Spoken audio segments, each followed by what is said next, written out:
분양가 상한제 초읽기. 어제 마감된 이 과천 푸르지오 서밋의 1순위 청약 결과 일부 대형 평형에서 미달이 발생했다고 합니다. 분양가 규제를 피해서 후분양을 선택한 건데 가격이 워낙 높다 보니까 미달이 나왔다, 이런 분석이 나오는데요. 생활경제부 황인표 기자와 이 내용 좀 더 짚어보도록 하겠습니다. 황 기자, 네. 먼저 청약 결과 어떻게 나왔는지 설명해 주시죠. 네, 어제 마감된 1순위 청약에서요. 총 이제 506가구 모집에 2,274명이 몰리면서 평균 경쟁률 4.5대 1을 기록했습니다. 최고 경쟁률은 3가구 모집에 38명이 모여서 이제 12.7대 1을 기록한 이 전용 면적 84제곱미터에서 나왔는데요. 하지만 이제 전용 면적 126제곱미터 이상 이 대형 물량에서는 미달이 나왔습니다.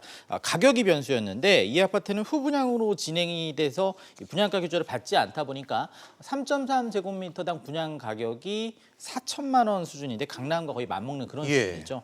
여기에 가장 작은 면적의 아파트도 10억 원을 넘는 등 이 분양가가 9억 원을 넘겨서 중도금 대출도 받을 수 없었습니다. 네, 분양가가 이렇게 높으면 부동산 시장이 불안해질 수 있다는 게 지금 정부의 입장인데 결국 분양가 상한제 도입에 좀 탄력이 붙는 그런 계기가 되지 않을까요? 네, 그렇습니다. 이번 과천 푸르지오 서밋 사례처럼 강남권 재건축 단지들이 지금 최대한 분양가를 높게 받기 위해서 후분양을 추진하고 있는데요.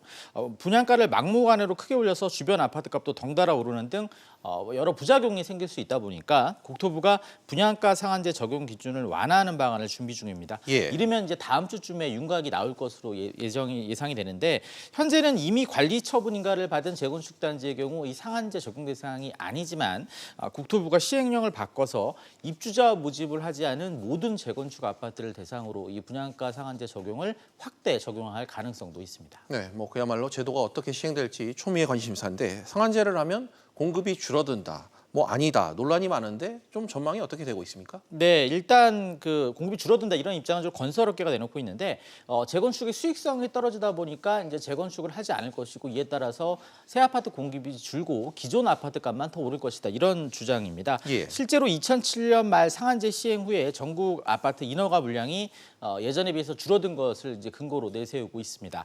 반면 국토부와 시민단체 등은 별 영향이 없을 것이다, 이런 입장인데요.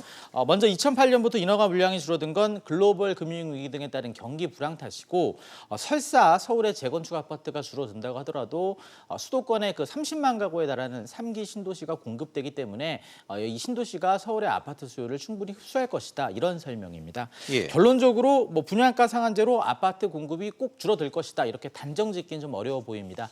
주택시장에 영향을 주는 여러 변수가 있는데 정부 정책, 거시경제, 금리 여러 가지가 있기 때문인데 실제로 상한제가 이 주택 공급량에 어떤 영향을 주는지는 좀 도입 후에 따져봐야 될 것으로 예상됩니다. 네, 황 기자 잘 들었습니다.